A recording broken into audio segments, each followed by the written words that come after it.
7h22. Repita 96. 7h22. O Carlos Henrique está dizendo: Jerônimo de Currais para o mundo. É isso aí. Eita. O José Carlos está dizendo: BBB não, Enio. Tá bom, a gente não vai falar de BBB não. Pelo menos agora, né? Vamos fechar o Jornal das 6, vamos falar de um assunto sério, que é o câncer infanto-juvenil.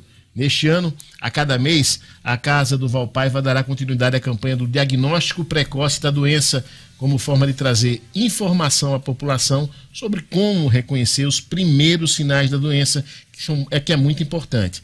E para falar mais sobre o assunto, já está aqui conosco no estúdio da 96, o diretor-presidente da Casa do Valpaiva, Hilder Campos, nosso entrevistado de hoje. Boa noite, Hilder, prazer tê-lo aqui. Boa noite, Enio, boa noite, Silvio, Gustavo, Jerônimo, Inarte. É um prazer estar aqui e falar um pouquinho desse tema que, na verdade, ele está sendo celebrado foi celebrado no dia 15, mas ele é falado todo dia, diuturnamente, porque ele chega toda hora, a todo instante, para nós, entendeu? A Casa do Valpaiva está focada em informar sobre quais tipos de câncer acometem mais os jovens, no caso, Hilder. Pois é, na verdade a casa tem 26 anos e parece até uma ladainha para quem escuta a gente falar um pouquinho da história dela e principalmente do campanha de diagnóstico precoce, que a gente repete muito a história. Na verdade repete porque no Rio Grande do Norte, desde 2000, a casa encampa desenvolver campanha de diagnóstico precoce. Ela não é ela sozinha, mas ela, por exemplo, com essa casa aqui, que é parceira, que divulga sinais e sintomas, com outras casas, com a imprensa do Rio Grande do Norte, que é muito disponível. E nós até nos sentimos muito sós, porque isso era para ser campanha de ente governamental. E quem faz é o terceiro setor. E por que a gente se preocupa em fazer tanto isso? Vou dar números e vou pegar um ano só para você ter uma ideia. Nós temos a casuística no Rio Grande do Norte em torno de 150 novos casos ano. Desses 150 novos casos, quando a gente soma a chegada nos hospitais, cada ano, dá mais ou menos 100 novos casos que chegam. 50 crianças, elas não chegam para o tratamento. E quem não trata câncer, o que é que acontece com ela? Quem não trata câncer, qual é o resultado dela? É a morte, é o óbito. Então, isso a gente perde todo ano, 50 casos. O número de casos que chegam, os 100 casos, em torno de 80% vem do interior, vem com diagnóstico tardio. Ou seja, sobrevida ou cura por sequela, tratamento mais invasivo, mais doloroso, mais caro. Então, todos nós pagamos por isso. Mas por que a gente tenta alertar a sociedade para isso? Porque ele está falando da criança e está falando da vida. E a vida ela tem um valor muito grande. Tem muitos números que a gente pode calcular em função de uma vida. Né? O número da vida útil que essa criança teria, né? Se a gente for mensurar isso em valor financeiro, como é que se daria. Então é um prejuízo enorme para a sociedade. É um prejuízo financeiro com um tratamento que é invasivo e que você vai ter que tratar ela internada e que todos nós pagamos, porque os impostos vão para isso. Então a gente precisa mudar essa realidade. Essa realidade é do Rio Grande do Norte, é privilégio nosso? Não, é a realidade do Brasil. Principalmente do norte do país, é mais grave ainda. Se perde muita criança no Brasil, se perde muita vida. Aí quando a gente chega num momento desse, onde a pandemia se instalou, o medo se instalou e a gente tem a Covid aí, todo mundo voltado para isso, acabou os casos de criança com câncer? Não, elas estão postos aí, estão postos. Eles acontecem todo dia. É isso que eu ia perguntar. Com essa pandemia, está chegando com um câncer um pouco mais avançado, devido às pessoas estão mais retraídas e não estão procurando, por exemplo, sair da cidade para ir, como você falou, que muita gente é do interior. Não só isso, Gustavo, não só com diagnóstico tardio, mas aqueles que estavam em tratamento que estão deixando de vir. Então, por exemplo, ano passado, em agosto, nós tivemos um boom. Foi o maior número de novos casos que nós tivemos na história da casa. 12 novos casos num único mês. Aí depois caiu para 10. Então, quer dizer, o que é que está acontecendo? Está se postergando a vinda, e na hora que eu falo de câncer, eu falo de vida. Mas aí o que a gente precisa também sensibilizar é as autoridades, que não é só a Covid que existe, é o câncer também que está aí. E a gente precisa, passando isso também, se voltar, para que a gente mude essa ladainha. Que às vezes a gente começa a dar entrevista, quer dizer a mesma história, é a mesma, porque não mudou. É a mesma situação de 26 anos atrás, a gente precisa mudar isso. A gente precisa fazer com que essa criança chegue cedo e ela tenha a possibilidade de cura. Sabe por quê? Porque o câncer na criança, ela pode ter um percentual de cura, em alguns casos, até maior que 90%. Olha só, que negócio bom é esse que você tem? Quais são os cânceres, os tipos de câncer que acometem mais crianças e adolescentes? O principal, N, é a leucemia. Por isso que a gente estratificou a campanha esse ano e começou em janeiro com leucemia, né? Agora estamos com o sistema nervoso central. E cada mês a gente vai tratar um tipo de câncer, porque o que é que nós queremos desenvolver na sociedade? A cultura disso, dos sinais e sintomas, para que a gente possa estar alerta, né? E aí a gente possa levar a criança para um diagnóstico. Quais são os gargalos disso? Trabalhamos sozinhos. Nós, a mídia, a imprensa, que ajuda, que é parceira, né? Aí nós estamos agora invocando a participação dos professores, desenvolvemos 53 mil cartilhas para distribuir com toda a rede de professores do estado do Rio Grande do Norte, porque o professor, ele às vezes passa mais tempo do que a própria família com a criança.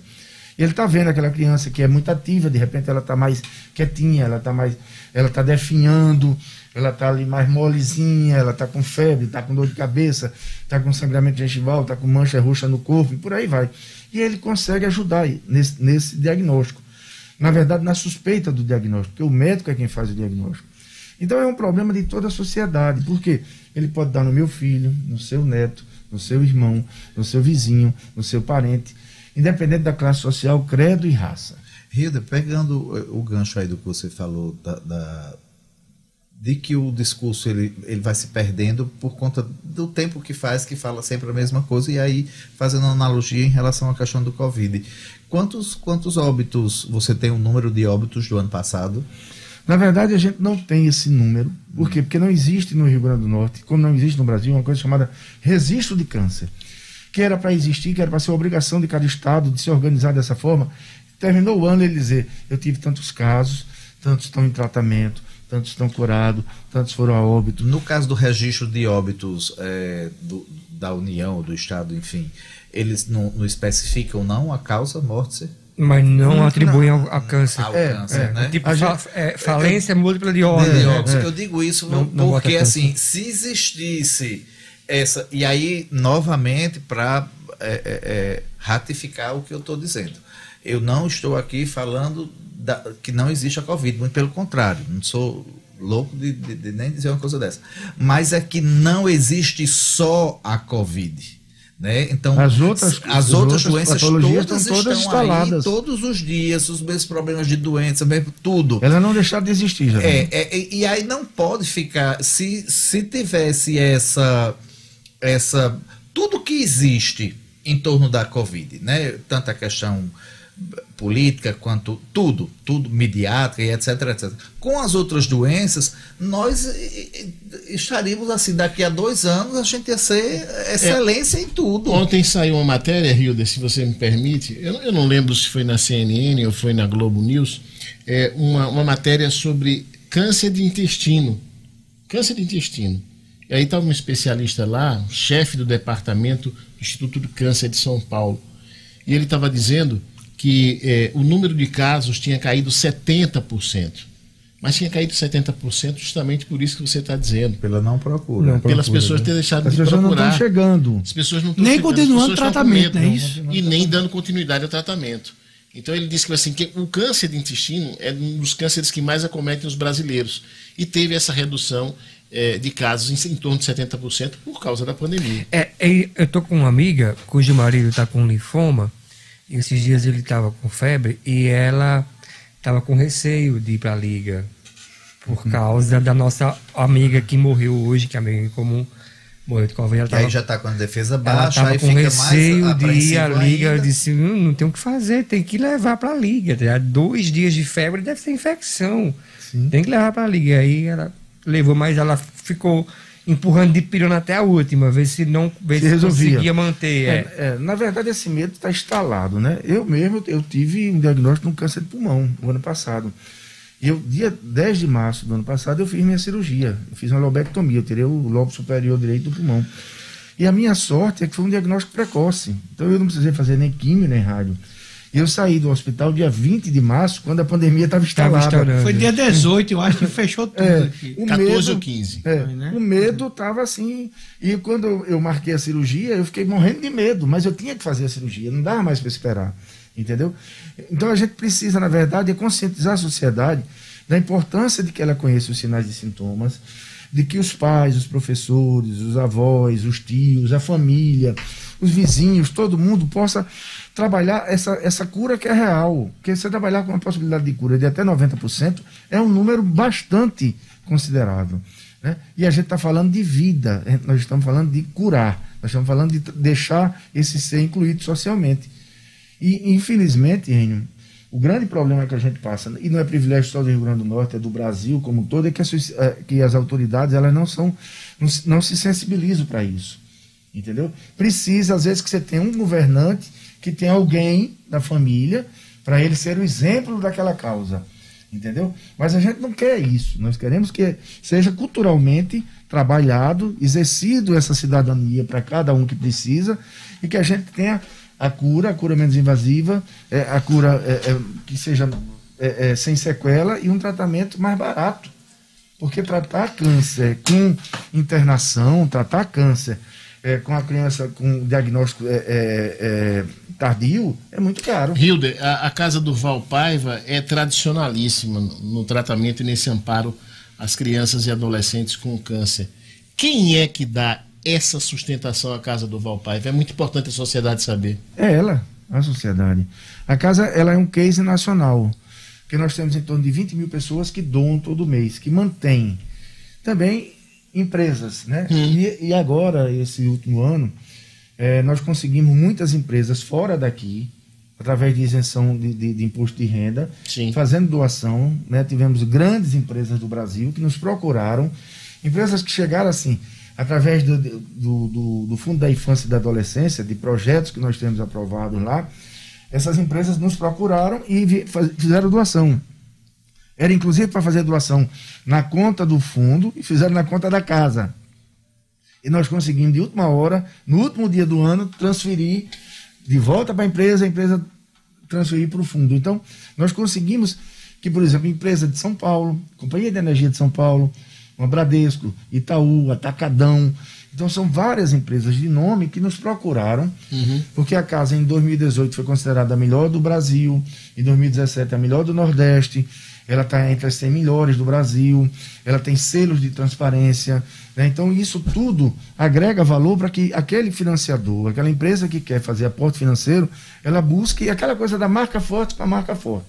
Eu quero fazer uma coisa que eu sei que vai ser aplicado aquele recurso. Então é a sociedade que faz e as empresas que fazem a responsabilidade social que mantém. Apesar disso, toda ajuda a mais é necessária. Quem quiser contribuir pode fazer o quê? Sim, Dinati. Inclusive com a ligação do bem, né? Que você é parceiro. Sim. Você vai lá todo mundo ajudar. Então, quanto mais cabra, mais cabrito. Né? A gente precisa, na verdade, unir esforços para que a possibilidade da cura seja exercida por essas crianças, que ela chegue mais cedo para o tratamento, que a gente desenvolva cultura na sociedade. São várias empresas do Rio Grande do Norte que fazem, por exemplo, o próprio Nordestão. A Secola do Nordestão tem campanha de sinais e sintomas. Nós temos um caso de uma mãe que, lendo aquilo ali, suspeitou da filha, e aí levou a filha, fez o diagnóstico do câncer na filha. E depois ela também foi se tocar, despertou, as duas se trataram e se curaram ao mesmo tempo. Maravilha. Por causa de uma sacolinha. Então veja como é importante, Enio, esse spotzinho que você divulga aqui, todas as vezes que a gente precisa. Você não sabe do tamanho, do alcance que isso tem para as pessoas, que estão massificando isso no juízo, entendeu? E estão entendendo que existe o câncer e que ele pode ser curado. Eu já tive a oportunidade de almoçar lá, fui convidado ano passado, 2019, para um almoço lá, sei lá, com o Hilder, e depois a gente foi conhecer a casa. É um ambiente vivo, onde tudo funciona, é um relógio britânico, porque tudo funciona muito bem, tudo é redondinho, sabe? Tem apartamento para as crianças, para os familiares, né? Tem apoio psicológico, tem até as mães que vêm para cá, elas ganham até uma profissão, porque tem a casa dos ofícios. a casa de ofício. Então, assim, é um trabalho seríssimo. Eu digo isso porque eu sou uma pessoa que estou muito preconceituosa ao terceiro setor. Em regra, eu não gosto. Mas quando a gente vê algo que funciona, e lá funciona, que eu já vi, é nota 10. Parabéns aí pelo trabalho. Deixa eu só